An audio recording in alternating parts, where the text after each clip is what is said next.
Hello Mindsetters, welcome to Learn Extra Live Exam School. Today we are doing life science with Aslam. How are you, Aslam? Great. How are you doing, Kat? I'm great, thank you. Please tell us what we'll be covering today. Today we're taking paper 1 and we're dissecting it to do the 60% that's very important. Okay. And the next segment we'll do the 40%. The 60% deals with nucleic acids, that's DNA, RNA, protein synthesis, genetics, meiosis and biotechnology. Wow, that sounds like a lot, eh? Thank you, Aslam. So you guys know that your exam is on Friday. If you don't know by now, then I don't know what you're doing, but you gotta know that you have to study, guys. Study hard and study well, because today we're going through all that Aslam told you to go through. Keep, guys, I can't stress this enough. Keep posting questions on the page, guys. Aslam is here to answer everything that you need to answer, because it's so important that you guys actually get to cover everything that you need. Remember, if you don't know, our Facebook page is facebook.com/learnextra, and our Twitter handle is @learnextra. Today as well, we have a competition. For this, PC Training has given us a tablet computer to give to the lucky winner of the Unlock the Level competition. By now, you guys know, pinned at the top of our page is how many likes we need to reach. How you do this is that you share this post with all of your friends on Facebook and tell them to like the Mindset Learn Extra page, guys.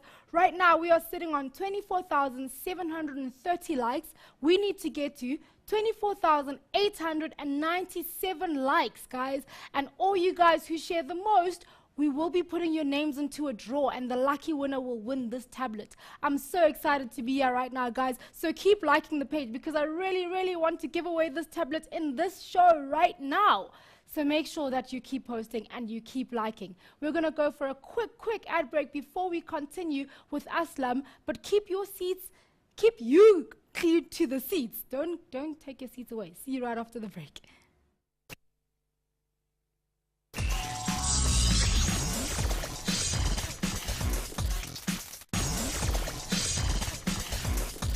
Welcome back, Mindsetters. If you have just joined us, we are doing life science, and today we're revising paper 1. All of you have been saying, thank you so much. We really need this show because we really need to pass. Of course you need to pass, and we're going to guarantee that you pass extra well. So keep focusing, guys, and keep posting questions, queries, comments, anything that you need to post on the page. And let me know how your exams have been up to this point, and whether you're writing, and if you're really excited to write, if you're really nervous, or you're just like shaking so much that you can't even post even then. Over to you, Aslam. Thank you so much. Guys, you've got a great team here, so you're going to be the guys that are going to give us the number that we need for the likes. We are looking at the first 60% of your paper 1. And remember, guys, if you're writing version 1, then you will write in paper 1 DNA, RNA, protein synthesis, genetics, meiosis, biotechnology, and evolution. If you are writing version 2, you will do all of what I said, what we are doing today, plus you won't do evolution. You will have reproduction in your paper. Evolution would go to paper 2 for version 2. Okay, let's go straight into the questions. We're starting with multiple choice questions just to get the juices flowing, and at the same time to teach us the tricks of elimination. How do we eliminate in a multiple choice question? Question deals with DNA. They say DNA can be extracted from cells in the lab using household detergents. The steps which follow are not in the correct order. They're giving you the steps that we need to use, but they're not in the correct order. They're saying there, ethanol is added to make the DNA visible. Ethanol to make the DNA visible. Cells are broken down by mechanical or chemical methods. And lastly, they're saying meat tenderizer is added to break down some of the proteins bound to the nucleic acids. So we can release the nucleic acids so we can see them on the surface of the solution. The correct order of the steps is, and here, people, you must understand that before you actually go into the chemical processes, you've got to break down the cells mechanically. So obviously, the one that says number 2 must be first, because we must deal with the mechanical, physical breaking down the cells first, making it smaller. We're going to cut it. We're not going to take the whole plant cell and throw it in there, or what, the tissue. We're going to cut parts of the tissue and we're going to put it into the solution, and then we will follow. So we look at our alternatives here. Wherever 2 is not first, has to be struck off. So that's out, that's out, that's out. It leaves you with C. Now, it's not always this easy in a multiple choice question. Sometimes most times you will be left with 2 alternatives from which you will have to choose one. In this case, it was easy because 2 was only given in one of the alternatives, so your answer is C. You're going to write C next to 1.1.1, or in this case 1.1.4 in your answer book. The next question. After DNA replication, the word replication gives you the clue to this answer. Chromosomes appear as a chromatid, double-stranded, single-stranded, as single-stranded daughter chromosomes. Now, replication tells you that something is being duplicated, a copy is being made. So if a copy is being made, then there must be 2. So anything that has single had to be struck off. Single-stranded out there. So we're left with A and B. A chromatid, if you know your work, chromosome is made up of 2 chromatids. So each strand here is a chromatid. So that's also single-stranded. So chromatid is out. Your answer is B, and you will write B in your answer book next to 1.1.5 in this case, because after replication, the one strand is making a copy of itself, so there'll be 2 strands, obviously. Next question, a little bit of biotechnology in it, as well as your content on blood groups. A pregnant woman was told by a genetic counselor that her baby had equal chances of having blood type A or AB only. So whatever baby, whenever she has a baby, her babies or baby will have a 50% chance, equal chances, of being A or AB only. So that means this baby cannot be O, and this baby cannot be blood group B. Can only be A or AB, and that too, equal chances. Now here, if you know your Punnett square story, it becomes easy. But before you even go that way, you look at this situation here, and you look at D. Because this is AB, and here we have A and O, we know B is dominant to O. So when this B and that O get together, you're going to get blood group B. So that one there, we said can't be, so it's out already. This one here, this one is homozygous for B. So again, here's an O on this side. That B with that O will give you B again. So that one is out. So we're left with these 2 here. Here you can see clearly, again, if you take that one, you're going to get B. And that one, you're going to get B still. So you're left with this one here. Your answer is A. Now let's look at it on a Punnett square to see, now you're checking whether your answer is correct or not. How do we do that? Simple Punnett square. We draw the Punnett square. Whatever is on the left, IA, this is blood group A, homozygous. And on the right, whatever is on the right, put it on top, IB, I, that is B, blood group B, heterozygous. Now let's combine them. This one would give you IA, IB. This one would give you IA, I. That one would give you IA, IB. That one would give you IA, I. So there's 2 that are blood group A, 2 that could be blood group AB. Remember, that doesn't mean that your first child will be AB, the second one. This means every time fertilization takes place, these are the probabilities of the blood groups of the children. Every time. You can end up only with AB, but the chances are that you have 50% is to 50, or we can break that into 1:1. And that's your equal chance there to get that answer. Notice, guys, by the way, just by doing this multiple choice question, we've also worked out a cross between a woman with blood group A and a man with blood group B to give us the possibilities of the children that they may have. And you'll notice when we did this, the way we work it out. Remember, I haven't done the whole format. I only looked at the Punnett square just to check our answer because this was a multiple choice. But you'll notice the way we work out the Punnett square is the same whether we're working with color of eyes, whether we are working about the sex, whether it's going to be a male or a female, whether it's a sex-linked disease, whether it's an ordinary disease, whether it's fur color, etc. The way we work the Punnett square is the same. The symbols we use may change. Whether we use capital and small may change, but the way we work it out is the same. And we are going to look at genetics later, so we'll come back to that when we get there. But the main thing is focus on what we have here, that no matter whether you're working with blood groups, whether you are working with color blindness for that matter, or any other sex-linked disease, an ordinary disease like albinism, or any other condition or color or characteristic, the Punnett square, the final answer, is worked out the same way. And the format is the same, which we will see later. Good.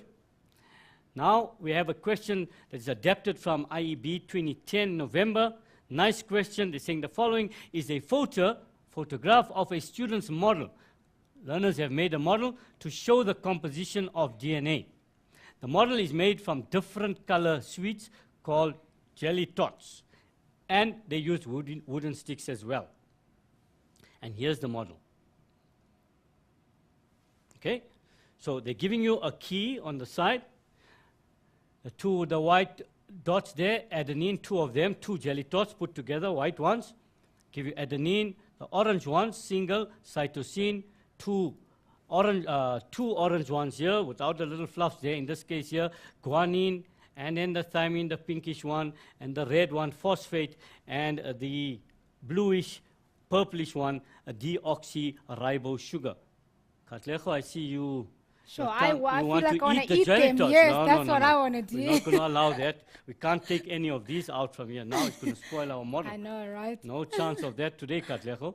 I'll buy you one later, don't worry. Thank you, thank okay. you. They say, what three molecules in the key could make up one nucleotide? There's the key provided here. Of this key, which 3 molecules will make up one nucleotide? Now, let's understand the concept nucleotide first. A nucleotide is the basic unit of a nucleic acid. You need 3 components in that nucleotide to be complete. And from here, what would we need? We'd need the phosphate, we'd need the deoxyribose sugar, and any one of these 4, any nitrogenous base together. So phosphate, deoxyribose sugar plus a nitrogenous base would give us what we need here to make it up. So we need a phosphate, we need a deoxy. Remember, we are dealing with DNA, so you must specify deoxyribose sugar, not just sugar, and any nitrogenous base. That means it could be adenine, it could be thymine, it could be guanine, and it could be cytosine, any one of them. So we'll have a phosphate, a sugar, and adenine, for example. That is one nucleotide. This is an adenine nucleotide. Or we can have phosphate, sugar, and guanine. That's a guanine nucleotide. Remember, you cannot write it like that because they ask you a question, what 3 molecules? And you're naming those 3 molecules here. Good? Let's move on. Consider a list of characteristics below. They're giving you a list. List the letters A to D in your answer book. And next to each, write yes if the characteristic seems true from the model. That means you can see it in this model. Or no if it does not seem true from the model. We're not talking of your knowledge of DNA now. We're talking about this model. In other words, in other questions, they could say visible similarities, visible differences, visible characteristics. So they're asking you from this model without using the word visible now. They're saying from the model. Same thing. All right? They want to know that if DNA is divided into genes, can we see it in this model? Definitely not. So the answer is no. Adenine always joins with thymine. Let's go back. Adenine is this guy. Thymine is this guy here, the pinkish one. There's adenine. Is that thymine? Yes. There's adenine. Is that thymine? Yes. Any more on this thing? Nothing. So obviously it holds true in this case. So the answer is yes. Guanine is larger than cytosine. We go to our key. There's guanine. There's cytosine. They're using 2 jelly tots for that and 1 for cytosine. So obviously, if your little baby brother at home would be able to say yes there. And lastly, they're saying DNA is a flat ladder-like model. Now remember, it's very easy to confuse this because in your knowledge, you know DNA is a double helix spiral. But the question said according to this model. And if it says, does it look like a flat ladder-like structure in this case? Yes, definitely. So our answer there too is yes. Can you see how you needed to apply your knowledge of DNA using a simple model that the learners, yourself, your own buddies could have made? The teacher took a photo of that model, and from there, get a whole question on DNA. And we can go further, say, explain how this model or this structure that we have studied makes a copy of itself. Then you'd have to explain DNA replication. Now that's content, moving away from your application to the actual content. But if you got this part wrong and you didn't know what you're talking about, then you would have been messed up with the next part as well. How might using only jelly tots lead to an incorrect understanding of the DNA? If we use the jelly tots only, how will we confuse the understanding of the structure of DNA? From your chemistry, your basic chemistry, you would know that the phosphate is different from a sugar, deoxyribose sugar, and that is different from the nitrogenous bases. In this model, they all are made up of jelly tots, so they all take the same structure. So we are not showing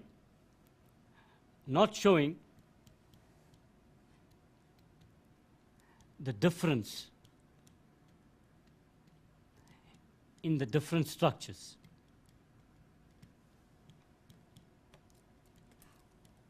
Also, well, we're only using jelly tots in that case, or you could have said this differently.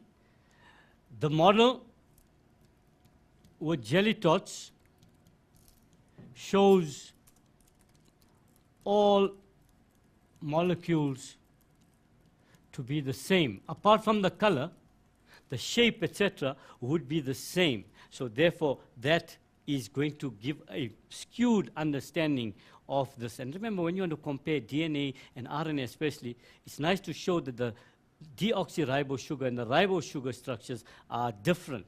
So you need to work around that to do that. In what 2 ways, besides nitrogenous base pairing, is the arrangement of the molecules in the model correct? In what 2 ways, beside nitrogenous base pairing?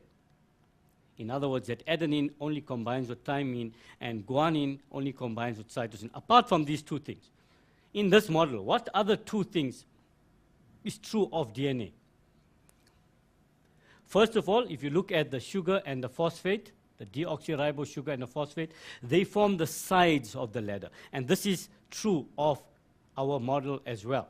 So the deoxyribose sugar plus the phosphate form the sides of the molecule.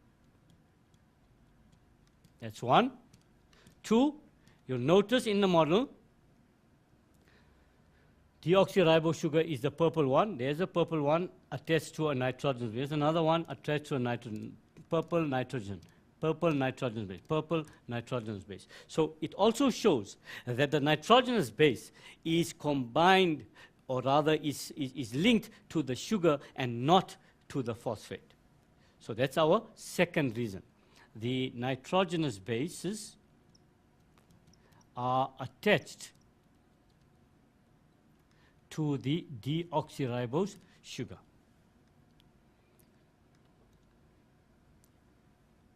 Are we okay with that?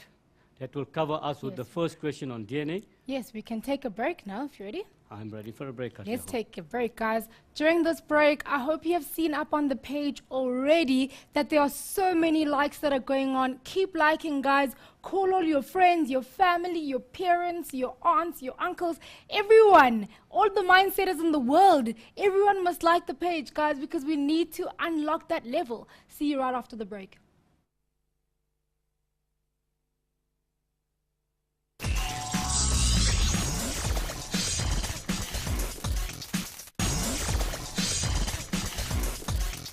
Welcome back, Mindsetters. I want to quickly remind you guys about Curio. Although you don't need a reminder because many of you are enjoying it so much, use it as an assignment or as a mock test for your life science this week, guys. It will really help you, and you can stand a chance to win some awesome prizes at the end of the week. So make sure that you join us on Curio. If you haven't seen yet, the Curio codes for the week are up.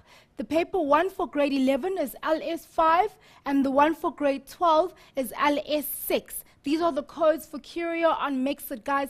Get your teeth into it, guys. It really will help you. And I know many of you are enjoying it already, so help a friend. If they perhaps haven't joined you yet, help a friend, let them get on it, and just share your knowledge with each other as well on the Facebook page, because it will really pay off, guys. In that exam on Friday, when you think about how you helped someone else and how well you know that question, you'll be so proud of yourself. So keep doing that. Over to you, Aslam. Thank you, Katlego. Let's go to 215 to round up this question. What two substances would need to be added to the key if it had to include components of RNA as well as DNA? Let's go back. It gave you this whole story. Adenine, cytosine, guanine, thymine, phosphate, deoxyribose sugar. So obviously, if we are talking about RNA, we'll have to add ribose sugar, and we'd had to add the nitrogenous base uracil in our key. So that's our answer there, would be ribose sugar and uracil. We had to add to this to do that. Katlego, you had a question. Yes, I did. Let me get it for you. This question is by Nkosazana. She asks, please do a question on how to determine the percentage of a base, and that it really confuses her. Okay, Nkosazana, let's see. Let's go back to our model. To understand this, let's go back to our model. Let's look at the codes that we have there. Adenine, there's adenine, that is adenine. I'm going to write adenine there, and that would be thymine, and that is cytosine, and that's guanine. Okay?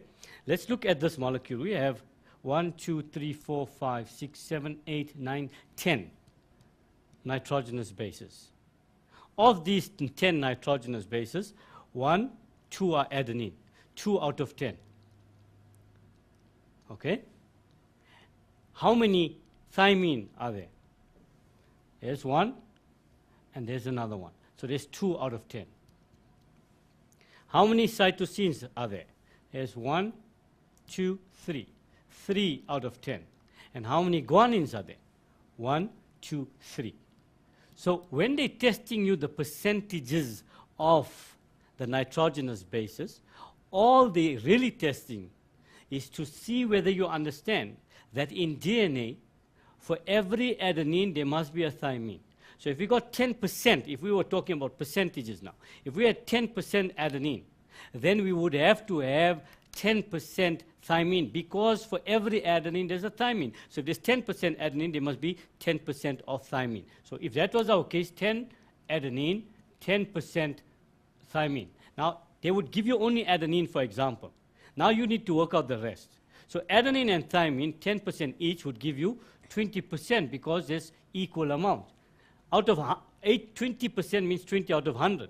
So 100 minus 20, 100 minus 20 is equal to 80. This goes for cytosine and guanine together. But we know that for every cytosine, there is a guanine. Cute girl, remember? Cute girl. For cytosine, combines with guanine. So obviously, that would have to divide it by 2, so there will be 40% of cytosine and 40% of guanine. It's easy as that. The same way here, we ask you, there are 3 guanines in this particular molecule. Altogether, there are 10 nitrogenous bases. There are 3 guanine. We only told you that. So in other words, you must pick it up from your mind that if there's 3 guanines, there must be 3 cytosines. 3 plus 3 is 6. We're left with 4. 4 divided by 2, because the amount of adenine is equal to the amount of thymine. 4 divided by 2 is 2. And there's it. 3 plus 3 is 6. 2 plus 2 is 4. And that is how you answer that particular question. The key is, whatever adenine is, thymine must be the same. Or whatever guanine is, cytosine must be the same. I'm hoping, Susanna, that answers your question and takes away that confusion that you had. And from now on, when you see that question, you tell the examiner, thank you very much, I know how to deal with this question in future. We move on now to a little bit biotechnology. The flow diagram shows the first 5 steps in therapeutic cloning. Therapeutic cloning is used to grow replacement tissue for diseased or damaged cells using a patient's own DNA. So they're taking the person's own DNA and they're manufacturing from that good cells to replace the damaged cells that are causing whatever problem there is in the body. So always with this, you need to read that first to understand what it means. Then you need to look at the picture shown, the source in this case. They're giving you steps. Step 1, the nucleus is removed from a healthy somatic cell of a person with the disease. There's the nucleus, we take it out. Second, the old nucleus is removed from the egg and a new adult cell nucleus is inserted inside there. Thirdly, resulting clone cells stimulated with electricity to start cell division. It's giving a boost. It's giving a cue to say start dividing. 4, stem cells are removed from the inner cell mass of the cloned embryo. We take out the stem cells from there. And 5, the stem cells carrying the patient's DNA is grown into specialized cells in a laboratory. It's cultured. In other words, it is cultured in a lab, and then these cultured cells are replaced into the body to then replace all the cells that are damaged. This is what stem cell therapy is all about in a nutshell. Remember, you do not need to go into very much detail about this, but the question has given you the information here, and let's see what type of questions they ask. First of all, what is meant by the term clone? What is a clone? A clone is an exact copy of a cell or a tissue or an organ or an entire organism. In other words, the clone would have exactly the same material as the original cell from which it was copied. And that would include the DNA of this organism or the cell. So that's what a clone is. Second question, how many chromosomes will the nucleus in step 1 contain? Let's go back to step 1. Step 1, and I circle that for you. Healthy somatic cell. Somatic cell is an ordinary body cell, and it's a human being we're talking about. Therefore, the answer can only be 46. And in this case, you cannot say diploid, because they did not ask for the ploidy. They asked how many chromosomes. You had to give a number, and that diploid number in humans is 46. In other organisms, it would be different, and then they would have to give you that. But remember, the one on the human, you need to know that. They don't have to give it to you in the text. You need to know that human beings, ordinary body cells, have 46 chromosomes, and the sex cells have 23 chromosomes. Carrying on with the same question, write down the number or numbers of the procedures below which have been used in the above process. Now, for the DBE exams, you do not have to know all of these terminology, whereas in the IEB, they need to know the terminology as well. But the answer in itself was a giveaway, because if we look at what we were doing, we were taking a somatic cell from a person and transferring it, and we go back to these alternatives. The first one, obviously, you know that we are not talking about fertilization here. Number 3, definitely a no-no. Secondly, we're not cutting the DNA and reinserting DNA like we did for insulin and other issues. So recombinant DNA story is also gone. We're not genetically modifying this organism. We're not making it any different. We are taking a cell, we're making a copy of that cell. So genetic modification will also go away, and so will that one go away. And your answer is somatic cell nuclear transfer, because we are transferring the nucleus from a somatic cell. And that is the answer for that particular question.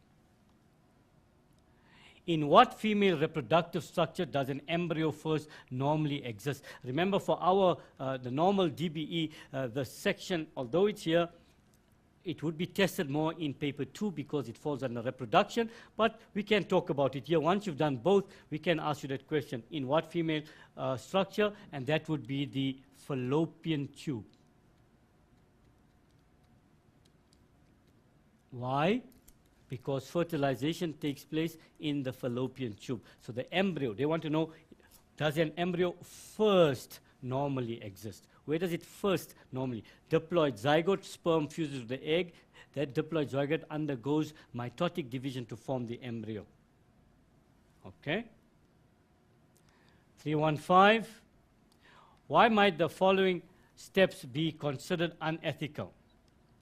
Step 2 and step 4. Step 2, we're taking out a nucleus from a cell and we're transferring it to another cell. Now, if we're looking at unethical here, we could also feel this under what we would say arguments against cloning. So they want to know unethical here. Obviously, the best answer here would be normally would say that we are interfering with nature. Or we could use a famous one, we are playing God. So you've got a religious objection to that unethical issue in terms of religion. The second one,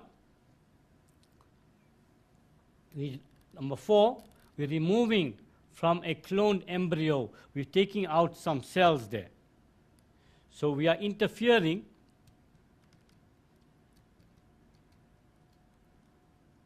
with a living being.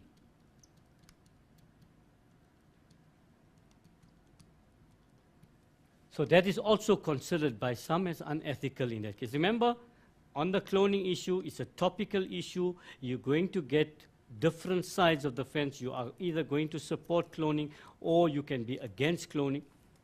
In an exam, sometimes they even ask you for your opinion. Remember, in those questions, give your opinion. You either, I'm for it, and why? Or I'm against it and why. Remember the first part, I'm for it or I'm against it. You're going to get 1 mark anyway, because there's no right answer there. They ask for an opinion, it's your opinion. The second part, you will only get the marks if your argument relates to what your stand was. You cannot say, I agree with cloning, and then give these arguments here, because these are from those that don't agree with cloning. So it must tell you with each other. Good, we're moving on to a question on protein synthesis. The diagrammatic from KZN September 2012. Representations show the role played by 2 nucleic acids during protein synthesis in the human body. Study the diagram and table provided to answer the question. Very famous type of question. They're giving you the process firstly, and they're giving you a table here. They give you the name of the amino acid in one side, and the abbreviation in the second column. And in the third column, the codon on the mRNA that codes for these amino acids. So in other words, ACG codes for the amino acid serine, and GUA codes for methionine. They are different amino acids. Remember, guys, you do not have to know the names of these amino acids off by heart. If this question is asked, it must always be accompanied with a table to give you this, and you need to select. So the questions that are asked are linked to selecting from this table. Name the process taking place at A and B. Go back to that diagram. There's A here. Look at what's happening here. There's some amino acids here, and they're coming and they're joining with this guy here in this area. And B is here, and what's this boundary here, which we can label already as the nuclear membrane. And what's happening here? DNA is unwinding, as you can see, and something is forming on there. So they want to know what's happening at A and what's happening at B. Obviously, this is happening in the cytoplasm, so this is translation,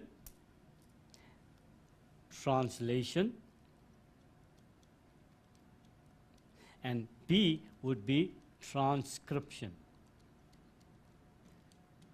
It's very tempting to give A as transcription and B as translation because that's the order in which they normally take place.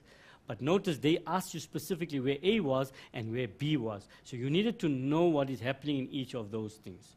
And guys, in further questions, they can even ask you to explain these two processes. So you must be able to explain where translation is taking place in the nucleus, where DNA unwinds and forms a template on which messenger RNA is formed, and the messenger RNA leaves and goes to the ribosome.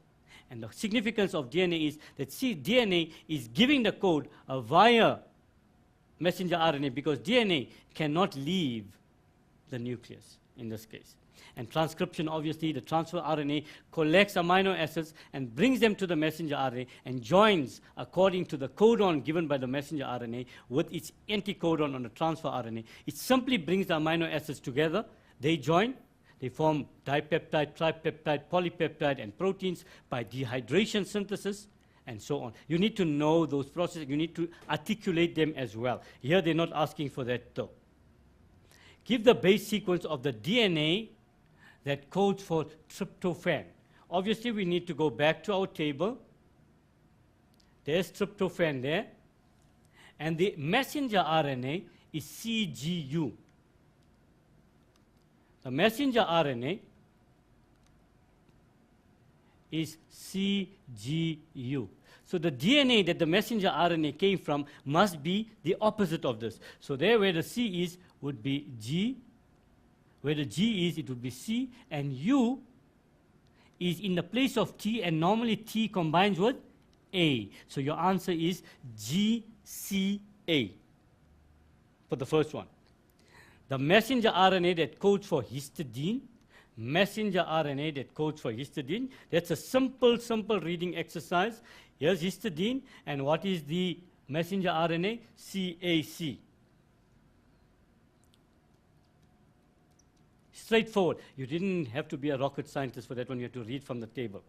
Transfer RNA that codes for serine. Again, back to the table. Serine, there's serine there. And the messenger RNA is ACG. Let's write that down there. Messenger RNA is ACG. Transfer RNA, this is the codon. The transfer RNA gives the anticodon, the other side of this. So it must be complementary to this one. So where A is, remember this is RNA, so that will become U, C, G, and G, C. A, U, C, G, G, C. And that is what you need to understand in this type of question. Notice you do not have to remember this thing. What are they testing you from? They're simply testing whether you know how the nitrogenous bases combine, one. Two, that you know that in RNA there's no thymine and there's uracil. You know that messenger RNA is the codon and transfer RNA is the anticodon. So therefore, messenger RNA can be seen as the patty in the burger. The rolls on either side are the same. Only the DNA and RNA, they'll have the same sequence, the transfer RNA that is. But wherever there's a T on the DNA, you must replace that with a U on the transfer RNA. But the one in the middle, the patty, is opposite to both. And that's what we showed in this question. Tabulate two differences between molecules X and Y. Again, we need to go back to the diagram. There's a diagram. Molecule X is that guy, DNA. And molecule Y is this guy, transfer RNA. So basically what they want is the difference between DNA and RNA. Obviously, you start with double strand and single strand. And if it's a double strand, that means hydrogen bonds exist between nitrogenous bases, no hydrogen bonds. We spoke about something earlier, and that was that the DNA has deoxyribose sugar, whereas RNA has ribose sugar. And we can add to that deoxyribose sugar, yes.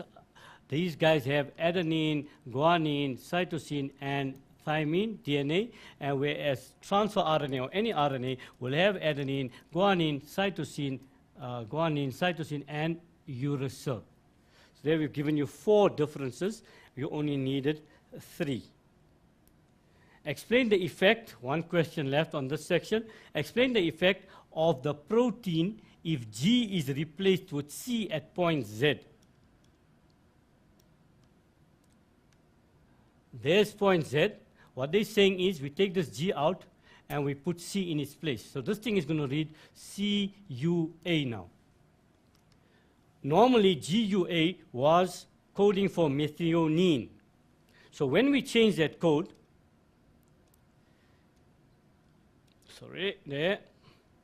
when we change that code, if the new codon codes for the same amino acids, there are instances where different messenger RNA codons code for the same amino acids. If that is the case, then there's no problem. However, if it codes for another amino acid, then the amino acid sequence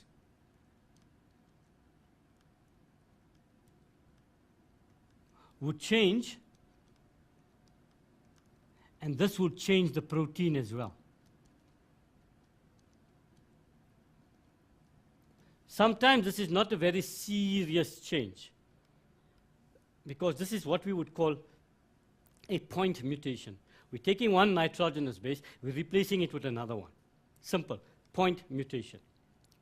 So sometimes it may not be serious. However, sometimes even changing one nitrogenous base, like in the case of hemoglobin, when the one nitrogenous thymine is taken out and adenine takes its place in one particular codon, it changes the amino acid, and this changes the coding for hemoglobin drastically, such that the hemoglobin that forms is not the same shape and efficient or the same efficiency as normal hemoglobin, and the person suffers from sickle cell anemia. This could be fatal in some cases. So that can be serious problems.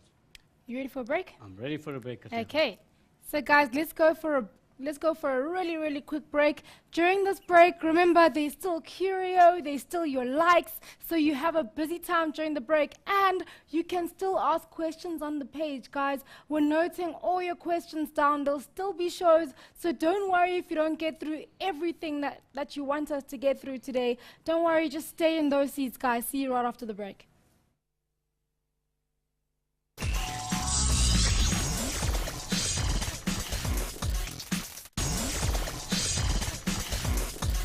Welcome back, Mindsetters. What awesome questions we've been receiving on the page today. You guys really, really do want to do well, and we see that. Don't worry, we have you, and we've got your back. Don't you dare worry.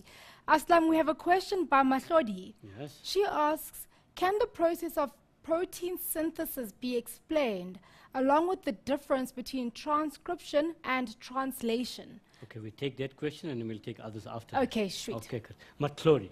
Matlodi. And Lerato also asked, quite a few learners have asked this Quite question. a few of you are asking the question on protein synthesis, so we would take the time to go back and explain these things. I've done it very quickly earlier, but I feel that with the diagram, this particular diagram is actually showing the process. So I'm going to explain and use notes next to these diagrams so we can understand the difference. But first and foremost, guys, the language issue here.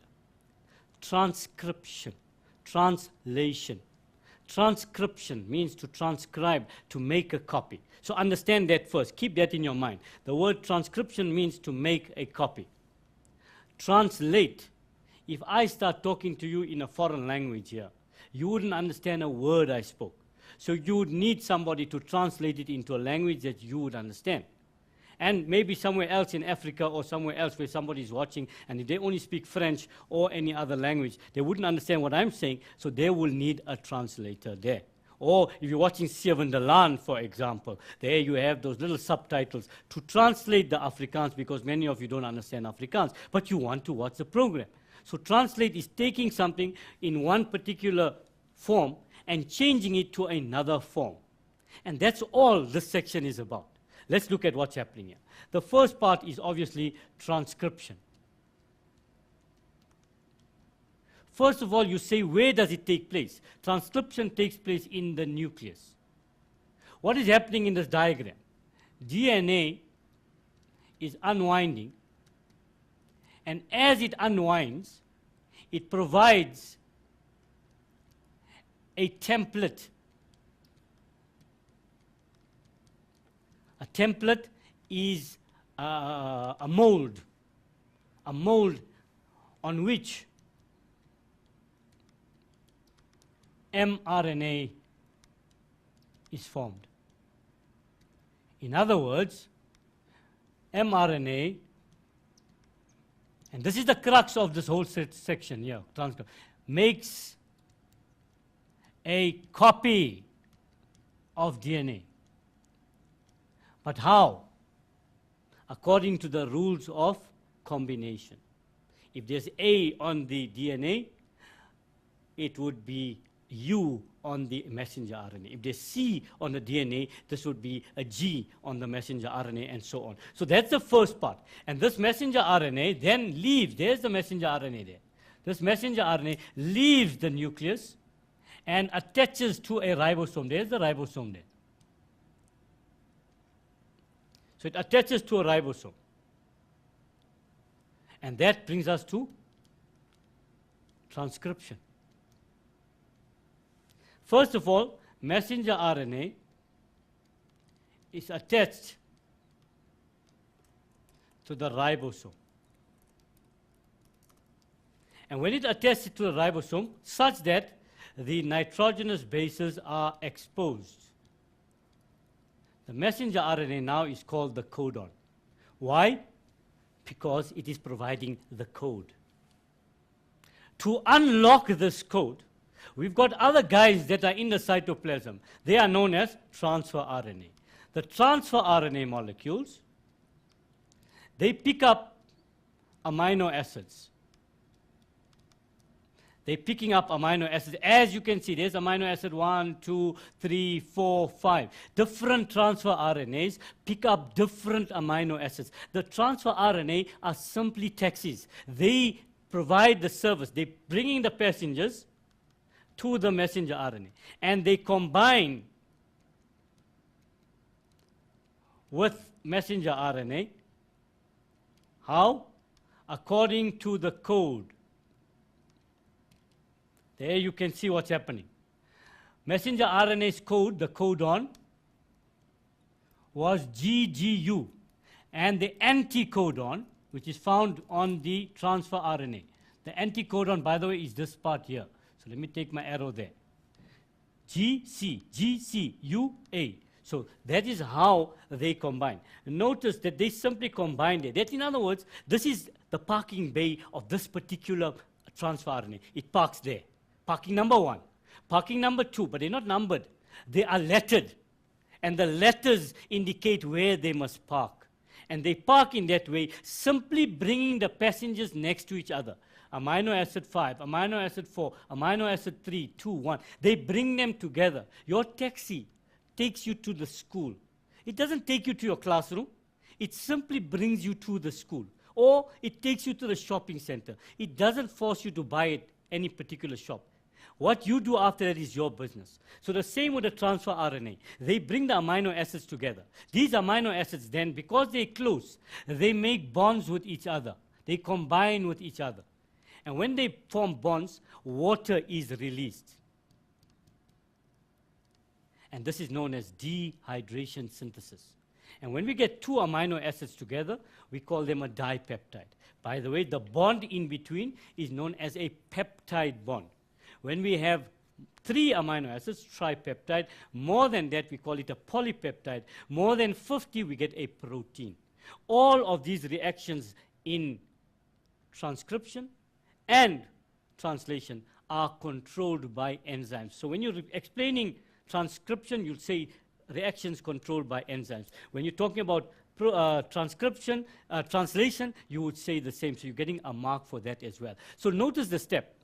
DNA unwinds, messenger RNA forms by making a copy of the DNA according to the template provided by the DNA. This reaction is controlled by enzymes. Messenger RNA leaves and joins on the ribosome. Translation finish. Transcription starts. Messenger RNA exposes base triplets, 3 nitrogen bases. And these 3 nitrogen bases form the codon. In the meanwhile, transfer RNA picks up amino acids and brings them to the ribosome according to the code provided by the messenger RNA. The amino acids combine by dehydration synthesis to form dipeptide, tripeptide, polypeptide, and eventually proteins. Can you see? There was a code by the codon. This code has been converted from just a code to a protein. So it has become something else, translated into something else. And now we have a protein. And all enzymes control all these reactions. I'm hoping that answers your question in terms of that. We move on to some genetics. We do not want to miss out on that as well. A farmer owns 2 types of cows. One type is black and the other is white. The color black, capital B, is dominant over white, small b. The farmer makes the following crosses. Homozygous, capital B, black, with homozygous white. Heterozygous black with heterozygous black. Now, just some terminology. Homozygous, when the gene and the allele are identical. We say that it is homozygous. So capital B, there must be another capital B. Small b, another small b.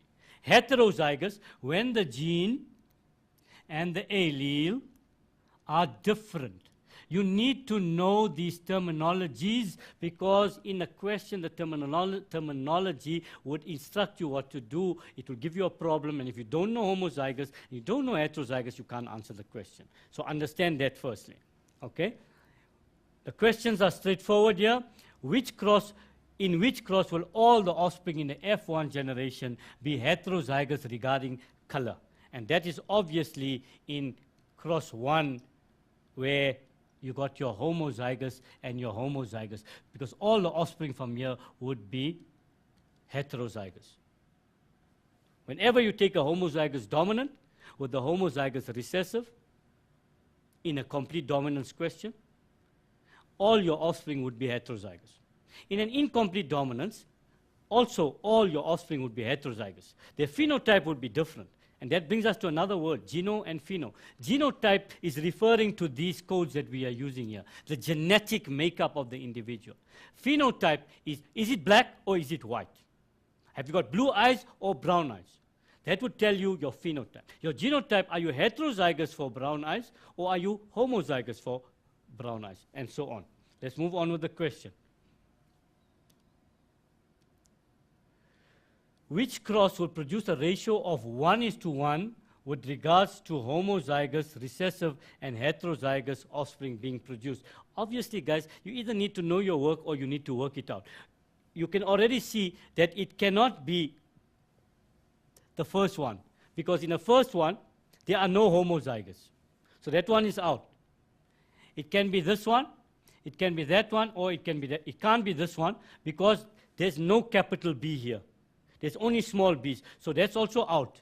So it can only be this one or that one. And if you know your work, you'll know that when you take two heterozygous, you get 75%, 25% phenotype ratio. And genotype, you got 1:2:1. And they want to know homozygous and heterozygous 1:1. This 2 here is heterozygous, so it can't be that one. Your answer would be this one here. And again, how do we test if our answer is correct? We simply make a little Punnett square. You could have done it with all, but if you know your work, can you see how easy it is? You could have worked out all this way. Let's take capital B, small b, and with two small b's. Capital B, small b, capital B, small b, this capital B, small b, this one would be, sorry, capital B, small b, small b, small b, capital B, small b, small b, small b, capital B, small b, small b, small b. And your ratio is 1:1. Homozygous, heterozygous. There's two of them and there's two of the other one. Straightforward, easy. But again, guys, this section you need to practice. The marks are there to take. And remember, when you're working out your problems, when they give you a full-blown problem, you must work it out in the format provided. Otherwise, you lose unnecessary marks. Still here, in which cross will approximately 75% of the offspring in the F1 generation carry the gene for black color? And I told you that already. That would be number 2. Whenever you cross two heterozygous individuals in a complete dominance, 75% of the offspring would be of the dominant color, and 25% would be the recessive color. So the answer there would be number 2. Still with this, predict the phenotype of the offspring in the F1 generation of the crossing of number 1 when codominance occurs. Number 1. Number 2, sorry. Number 2, when codominance. Now, what is codominance? Equal, both. Co-dominate, we are both dominating. And when codominance occurs, there is no one color or a mixture of colors. Both colors or both characteristics will do. In this case, codominance means that we will have black and white individuals. In other words, black with white spots or white with black spots. One of the two we would have. That would be codominant. Now we are looking at number 2, and that's this one here, heterozygous. So now there, we will use the letters capital B and capital W. Capital black, B and capital W. Katlecho, what's happening? I'm on the page. My tongue is doing its own thing. Oh, yeah, no, I understand. After an hour and a bit of talking, it can get a bit tiring. It can get tongue-tied. Can, huh? So we've got that. There's our first one there. Capital B, capital B, capital B, capital W, capital B, capital W, and capital W, capital W. What they asked was phenotype of the offspring. Here in this case, notice the ratio of genotype is still 1:2:1. But in complete dominance, it was 75 to 25%. Now here what happens? We have 25% or 1 black, 50% or 2 black and white, and 25% white. So they wanted to know the phenotype ratio. There you go. There's the prediction given here. 25% black, 50% black and white, and 25% white. I think with that, we can go for a small break. Okay, let's do that. So guys, we're going to go for a really, really quick break. During this break, ask those last questions, guys, those last things that you need to know just to tie up your loose ends, just so that you can really, really get a shot at acing your exam. That's what we really want for you. So keep making your comments and queries and tell me whatever you need to on the page, because I am here for you. See you right after the break.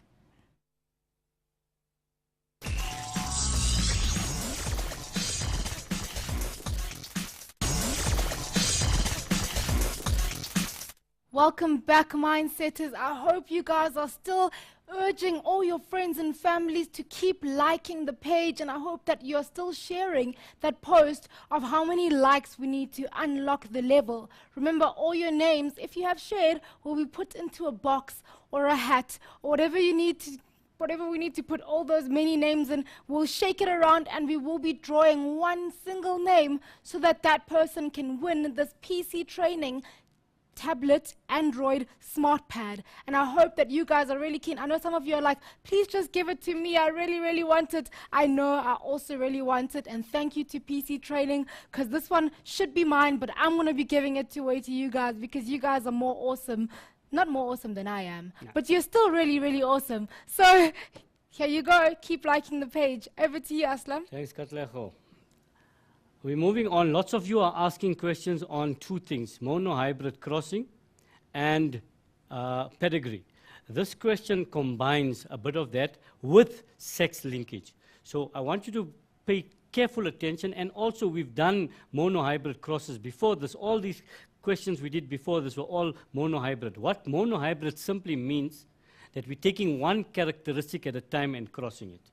And that's all you need to know for your curriculum, especially for version 1. So here they're saying color blindness is a visual defect that occurs as a result of a recessive allele on the X chromosome. The minute they say X chromosome or they say sex linked, remember your answer has to have the symbols X and Y in it. And we'll show you just now how that works. The family tree below shows the inheritance of color blindness in one family. So here's a pedigree diagram. This is what a pedigree diagram does. It shows you the different characteristics moving from one generation to the next. Now notice in this particular diagram, there are 3 generations. The first one is always your first generation, then the second, and then the third, and you move downwards. So you label the first line as your first generation, and from then on, you're going to move downwards. Okay? Also notice that only where the line is connected to offspring, then these offspring belong to those parents. This particular guy here, Jack, he's not on this line. He is on his own line here with Jill. Jack and Jill. Wow. Jack. Okay. All right, Jack and Jill went up the hill, yeah? So we have them there together, but this Jack is not an offspring of Lisa and Harry because his line is not connected to them. Okay? He's married to one of their children. So those are some of the things you need to know. Usually in pedigree diagrams also, squares, or in this case rectangles, are the males, and the oval shape or circles in the exam would be the females. Also, generally, those that are affected are shaded, and those that are unaffected are blank, or in this case, with the carrier, slight shades given there as well. So those are some of the things you need to know background. Now, they go straight into the question. They say, write down the genotypes of Lisa, Harry, and Roy. First of all, let's look at Lisa, Harry, and Roy, because names can be deceiving. Lisa, female. Harry, male. Roy, male. Okay? So that's your first clue that you have to understand. Lisa is a female, so she would be XX. Harry and Roy are males, X, Y. X, Y. So that's the first thing you need to understand. The males are X, Y, and the females are XX. Now, let's go back to Lisa. There's Lisa. Notice that Lisa's circle or oval shape there has no shades at all in it in this case here. So therefore, we can assume from there that she would have the normal gene. So the gene goes on top of the superscript to the X, XB, XB. Harry is shaded. That means he's a colorblind male. So he must have the small b. Now notice the interesting phenomenon here. Where else, everywhere else in genetics, where it's not sex-linked, when you're looking at eye color, when you're looking at the size of nose, or whatever else characteristic we're looking at, we do not use X and Y, number one, and there's always two genes for the thing, for the characteristic. But in the sex-linked characteristics, we only have one on the X. The Y chromosome seems to be too small to carry any genes. So therefore, on the males, it's found on the X chromosome. And because they do not have the Y chromosome to balance it out, the minute they have this recessive gene, they would suffer from the condition. That is why it is more common among males to have these disorders than for females. Okay, so Roy now, go back to Roy. Roy is a normal male, so he would have a capital B there. Okay, good. Move on. Use a genetic diagram, and this is where our monohybrid comes in, Katlego. Yes. But remember, the normal monohybrid crosses would not use X and Y. But the way we set it out, the way we work it out, is still the same. All right? Use a genetic diagram to determine the possible genotypes and phenotypes of Jill and Jack's next daughter. Jill and Jack's the next daughter. Now, let's look at this diagram properly. When we have a situation like this, on your pedigree diagram, you will always do the following. Go and write down the recessive, because the recessive is guaranteed. It cannot be anything else. The dominant one is difficult because it could be carriers and you have a problem. Not all diagrams show you carriers in another color. So you have some problems with that. But now look at this. If he had a small b, where did he get the small b from? He only he gets the X chromosome from his mother. So this Jill had to have a small b. And because she's normal, she would be a carrier, she would be X, capital B, X small b. Can you see how you can work backwards? Very easy when you have a recessive characteristic there. This one here would be difficult because they're not showing, because Jill, could have got this X from her father. And she got a normal B from the mother. So this person actually could have been XB, or XB, X small b. But in this particular case, they're giving you that slight coloration on the ones that are carriers, so this person cannot be a carrier. She's normal homozygous. But in another situation, it could be. You've got to go down or up. If you know the one on top, it's easy, or you know the one at the bottom. The minute you have this, you're going upwards that way there. This guy here would obviously get the Y from his father, and he got a normal chromosome from his mother, X capital B, Y. Jack is a normal male, so he also would be that denotation there. Now, what they want to know? They want to know Jill and Jack's next daughter. Jill is heterozygous. Jack is normal there, so we go with that. Phenotype, Jill is a normal, but she's a carrier. And Jack is normal. The genotype, Jill will be XB, X small b, whereas Jack is X capital B, Y. And this is how you set out all your genetic problems, people. Meiosis, we can put this meiosis actually there. We write meiosis here. And meiosis takes place, it spreads the gametes out. How? I say keep whatever is on the left, so it separates them. XB, X small b. And what's on the right, keep it on top. X capital B, Y. That B and that B will give you X capital B, X capital B. That X capital B with the Y would give you that situation there. X small b, X big B. Remember, the capital B and the small b can be interchanged. Doesn't matter, problem there. And the last one there, X small b, Y. The question, this fertilization, by the way, would come higher up there before that. Okay? The question asks the phenotypes and genotypes of Jill and Jack's next daughter. But because we worked out the whole problem, we can say genotype XB, XB, XB, X capital B, X capital B, Y, X small b, Y.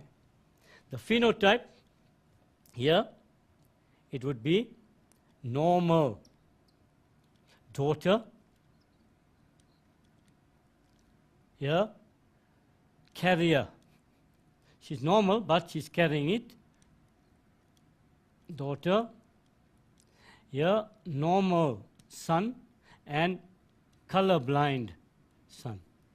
But let's go to the question again. The question wants to know the possible genotypes and phenotypes of next daughter. So they have a 50% chance of normal and a 50% chance of a carrier daughter. They're only talking about the daughter. Remember, it doesn't become 25% because you're only looking at the daughters. There are two possibilities for daughters. Out of them, one is totally normal, the other one is a carrier. And that is how you set your meiosis, your genetic diagram questions. Please make sure that you follow the roster there in that sense. If Jill and Jack have another child, what is the probability of the child being colorblind? 1 out of 4, that is 25%. We have to go back to our last one. There's the one chance of the child being colorblind, only 1 out of the 4. So it's quarter, 25%. What is the genotype of this child? It would be X, B, Y. The next question would obviously ask you, what is the sex of the child? Yes, whether it's male or female, and that tells you got Y, it's a male. You'll notice in this problem, mainly the males are sufferers of the disease. So that is how you set out your problems in monohybrid crossing, and that is how you answer a pedigree diagram question. Go for the recessive characteristics first, fill them in. In a normal problem, that would be 2 small letters. And from there, those children or the offspring get that small b from their parents, and you work backwards or you work forwards, depending what is given in the question. We have time to go through to the essay, read the statement below, and then answer the questions that follow, or the question that follow. Sex cells are formed by a type of cell division. Sex cells, or gametes, as we know them, are formed by a type of cell division.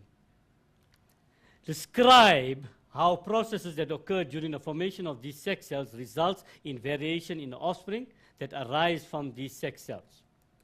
Now, firstly, the verb is describe. What must you describe? Whatever comes after that. How processes that occur during the formation of these sex cells result in variation of the offspring, and that's where the situation is. Now, obviously by now you know that you only studied one type of cell division in detail, and that is meiosis. So in essence, the question is asking you, how does meiosis result in variation in the sex cells? This is what you need to understand. So first and foremost in an essay question, you need to answer, or to rather analyze what is being asked. So that's the first part. Now let's look at how we would answer a question like this. Logical sequencing is important. First of all, we talk about the sex cells. We're talking about sex cells, so we must talk about them. The gametes, or sex cells, male as well as female, in other words, sperm and egg, are formed by the process of meiosis. Because they did not give you the name of the cell division, you have to specify it in your answer. So that's where you're going to get the 1 mark there. Egg cells will be formed where? In the ovary, and sperms in the testes. So you're telling them where that is being formed as well. Then you go into the whole process of how meiosis brings about a variation. And we are basically describing prophase 1. During meiosis 1, homologous chromosomes arrange themselves in pair. So we're saying that the homologous pairs are lying next to each other. Secondly, they lie close to each other to form a bivalent. That's coming from there. Crossing over of the chromosomes of the homologous chromosomes takes place. And that's an important concept, crossing over. What is crossing over? The homologous chromosomes are lying next to each other. They twist over each other. Where they meet, this point where they meet is known as the chiasma. And what happens here? Some genes from the one homolog is exchanged to the other homolog and vice versa. So groups of genes are exchanged between the maternal and paternal chromosomes of the homologous pair. What does this do? It brings about reshuffling or recombination, and this brings about variation in the sperm or the egg that is being formed. So in other words, the first thing you're talking about is when the homologous chromosomes undergo crossing over. This allows for an exchange of genes between them, and this makes the sperms or the eggs different from the original cell and from each other. Then they move on to say that the homologous chromosomes will thereafter arrange themselves in no specific order. We can talk about a random assortment of chromosomes. They are lying at the equator in no specific order, apart from that the homologous chromosomes are lying next to each other. But the one could be on the upper half and lower half, or north and south, or east and west, in any order. Every time it happens, they can be in a different order. So there's no guarantee which way the one is going to go and which way the other one is going to go. And because of that, they arrange independently, they assort themselves independently of each other, which leads to greater variation of the gametes. So the different arrangement of the homologous chromosome will result in the gametes being produced at the end having different gene combinations. So you could explain the second part, that is a random assortment of chromosomes. This means that the way they are arranged in the equator is, there's no guarantee the way they're going to be lying there. And because of this, they will separate differently. Lastly, you'll go to mutations. You'll talk about different mutations. They're talking there. One is the point mutation, and the other one is the frame shift mutation. And we have covered this over and over again. Point shift is when one gene is replaced by another one. Frame shift, when we add or we delete some of the genes, and because, or nitrogenous base, sorry, and because of that, the whole sentence changes thereafter. And because of that, it has drastic impact on the protein production thereafter. And that, guys, is how you would answer this particular essay. Kashifa had a question there. Yes, Kashifa asked, what questions will they be likely to get on Friday? Kashifa, you know we can't give you that type of information because we don't see that type of work yet, ever. We don't see it, and even if we did, we wouldn't be able to tell you. But we have covered many essays in almost every section, Kashifa. Go through it, and more importantly, Kashifa, and all the rest of you, remember, it's not the answer on the board that's important. It's the way we tackle this answer, the way we answer, looking for the verb, and then answering what is come, and the logical sequence with whatever we need to do. With that, guys, I hand you over to Kashifa. Thank you, Aslam. Thank you, guys, for joining us today. Remember to keep liking the page, guys. We have about 109 likes left to unlock the level. Please do that. Remember that evolution will be right after the show tomorrow and Thursday, guys. Keep going and keep going. Learn more, learn extra, guys. Good luck. Bye-bye.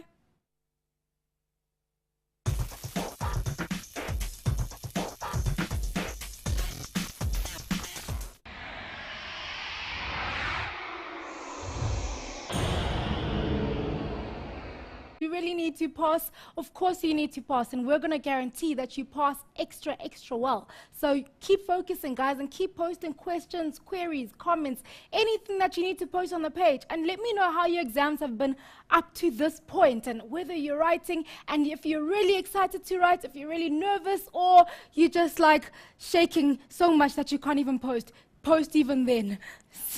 Over to you, Aslam. Thank you so much. Guys, you've got a great team here, so you're going to be the guys that are going to give us the number that we need for the likes. We are looking at the first 60% of your paper 1. And remember, guys, if you're writing version 1, then you will write in paper 1 DNA, RNA, protein synthesis, genetics, meiosis, biotechnology, and evolution. If you are writing version 2, you will do all of what I said, what we are doing today, plus you won't do evolution. You will have reproduction in your paper. Evolution would go to paper 2 for version 2. Okay, let's go straight into the questions. We're starting with multiple choice questions just to get the juices flowing and at the same time to teach us the tricks of elimination. How do we eliminate in a multiple choice question? Question deals with DNA. They say DNA can be extracted from cells in the lab using household detergents. The steps which follow are not in the correct order. They're giving you the steps that we need to use, but they're not in the correct order. They're saying there, ethanol is added to make the DNA visible. Ethanol to make the DNA visible. Cells are broken down by mechanical or chemical methods. And lastly, they're saying meat tenderizer is added to break down some of the proteins bound to the nucleic acids. So we can release the nucleic acids so we can see them on the surface of the solution. The correct order of the steps is, and here, people, you must understand that before you actually go into the chemical processes, you've got to break down the cells mechanically. So obviously, the one that says number 2 must be first, because we must deal with the mechanical, physical breaking down the cells first, making it smaller. We're going to cut it. We're not going to take the whole plant cell and throw it in there or what, the tissue. We're going to cut parts of the tissue and we're going to put it into the solution and then we will follow. So we look at our alternatives here. Wherever 2 is not first, has to be struck off. So that's out, that's out, that's out. It leaves you with C. Now, it's not always this easy in a multiple choice question. Sometimes you are most an O on this side, that B with that O will give you B again. So that one is out. So we're left with these 2 here. Here you can see clearly, again, if you take that one, you're going to get B, and that one, you're going to get B still. So you're left with this one here. Your answer is A. Now let's look at it on a Punnett square to see, now you're checking whether your answer is correct or not. How do we do that? Simple Punnett square. We draw the Punnett square. Whatever is on the left, IA, this is blood group A, homozygous. And on the right, whatever is on the right, put it on top, IB, I. That is B, blood group B, heterozygous. Now let's combine them. This one would give you IA, IB. This one would give you IA, I.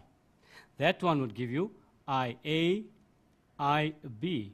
That one would give you IA, I. So there's 2 that are blood group A, 2 that could be blood group AB. Remember, that doesn't mean that your first child will be AB, the second one. This means every time fertilization takes place, these are the probabilities of the blood groups of the children. Every time. You can end up only with AB, but the chances are that you have 50% is to 50, or we can break that into 1:1.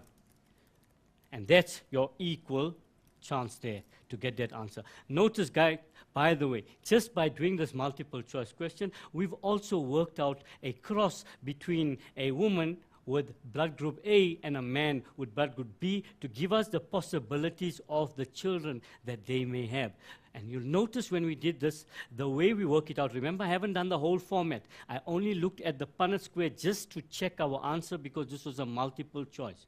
But you'll notice the way we work out the Punnett square is the same whether we're working with color of eyes, whether we are working about the sex, whether it's going to be a male or a female, whether it's a sex-linked disease, whether it's an ordinary disease, whether it's fur color, etc. The way we work the Punnett square is the same. The symbols we use may change. Whether we use capital and small may change, but the way we work it out is the same. And we are going to look at genetics later, so we'll come back to that when we get there. But the main thing is focus on what we have here, that no matter whether you're working with blood groups times, you will be left with 2 alternatives from which you will have to choose one. In this case, it was easy because 2 was only given in one of the alternatives, so your answer is C. You're going to write C next to 1.1.1, or in this case 1.1.4 in your answer book. The next question, after DNA replication, the word replication gives you the clue to this answer. Chromosomes appear as a chromatid, double-stranded, single-stranded, as single-stranded daughter chromosomes. Now, replication tells you that something is being duplicated, a copy is being made. So if a copy is being made, then there must be two. So anything that has single had to be struck off. Single-stranded out there. So we're left with A and B. A chromatid, if you know your work, chromosome is made up of two chromatids. So each strand here is a chromatid. So that's also single-stranded. So chromatid is out. Your answer is B, and you will write B in your answer book next to 1.1.5 in this case, because after replication, the one strand is making a copy of itself, so there'll be two strands, obviously. Next question, a little bit of biotechnology in it, as well as your content on blood groups. A pregnant woman was told by a genetic counselor that her baby had equal chances of having blood type A or AB only. So whatever baby, whenever she has a baby, her babies or baby will have a 50% chance, equal chances, of being A or AB only. So that means this baby cannot be O, and this baby cannot be blood group B. Can only be A or AB, and that too, equal chances. Now here, if you know your Punnett square story, it becomes easy. But before you even go that way, you look at this situation here, and you look at D. Because this is AB, and here we have A and O, we know B is dominant to O. So when this B and that O get together, you're going to get blood group B. So that one there, we said can't be, so it's out already. This one here, this one is homozygous for B. So again, here's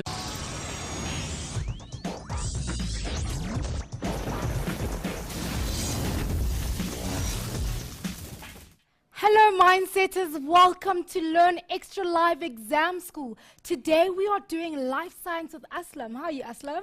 Great. How are you doing, Kat? I'm great, thank you. Please tell us what we'll be covering today. Today we're taking paper 1 and we're dissecting it to do the 60% that's very important. Okay. And the next segment we'll do the 40%. The 60% deals with nucleic acids, that's DNA, RNA, protein synthesis, genetics, meiosis, and biotechnology. Wow, that sounds like a lot, eh? That's Thank you, Aslam. So you guys know that your exam is on Friday. If you don't know by now, then I don't know what you're doing, but you gotta know that you have to study, guys. Study hard and study well, because today we're going through all that Aslam told you to go through. Keep, guys, I can't stress this enough. Keep posting questions on the page, guys. Aslam is here to answer everything that you need to answer, because it's so important that you guys actually get to cover everything that you need. Remember, if you don't know, our Facebook page is facebook.com/learnextra, and our Twitter handle is @learnextra. Today, as well, we have a competition. For this, PC Training has given us a tablet computer to give to the lucky winner of the Unlock the Level competition. By now, you guys know, pinned at the top of our page is how many likes we need to reach. How you do this is that you share this post with all of your friends on Facebook and tell them to like the Mindset Learn Extra page, guys. Right now, we are sitting on 24,730 likes. We need to get to 24,897 likes, guys. And all you guys who share the most, we will be putting your names into a draw, and the lucky winner will win this tablet. I'm so excited to be here right now, guys. So keep liking the page, because I really, really want to give away this tablet in this show right now. So make sure that you keep posting and you keep liking. We're going to go for a quick ad break before we continue with Aslam. But keep your seats, keep you glued to the seats. Don't take your seats away. See you right after the break.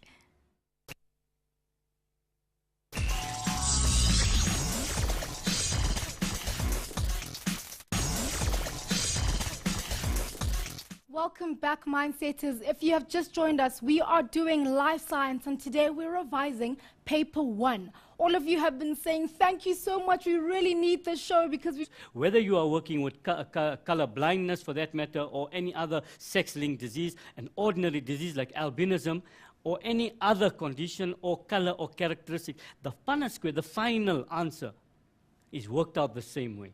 And the format is the same, which we will see later. Good. Now we have a question that is adapted from IEB 2010 November. Nice question. They're saying the following is a photograph of a student's model. Learners have made a model to show the composition of DNA. The model is made from different color sweets called jelly tots. And they use wooden sticks as well. And here's the model. Okay? So they're giving you a key on the side. The white dots there, adenine, two of them, two jelly dots put together, white ones. Give you adenine, the orange ones, single, cytosine, two orange ones here without the little fluffs there, in this case here, guanine, and then the thymine, the pinkish one, and the red one, phosphate, and the bluish, purplish one, a deoxyribose sugar. Katlego, I see you. Sure, I feel like I want to the eat jelly them. tots. Yes, No, that's no, what no. I want to do. We're not going to allow that. We can't take any of these out from here. Now it's going to spoil our model. I know, right? No chance of that today, Katlego. I'll buy you one later, don't worry. Thank you, thank okay. you. They say what three molecules in the key could make up one nucleotide? There's the key provided here. Of this key, which three molecules will make up one nucleotide? Now, let's understand the concept nucleotide first. A nucleotide is the basic unit of a nucleic acid. You need three components in that nucleotide to be complete. And from here, what would we need? We'd need the phosphate, we'd need the deoxyribose sugar, and any one of these four, any nitrogenous base together. So phosphate, deoxyribose sugar plus a nitrogenous base would give us what we need here to make it up. So we need a phosphate, we need a deoxy. Remember, we are dealing with DNA, so you must specify deoxyribose sugar, not just sugar, and any nitrogenous base.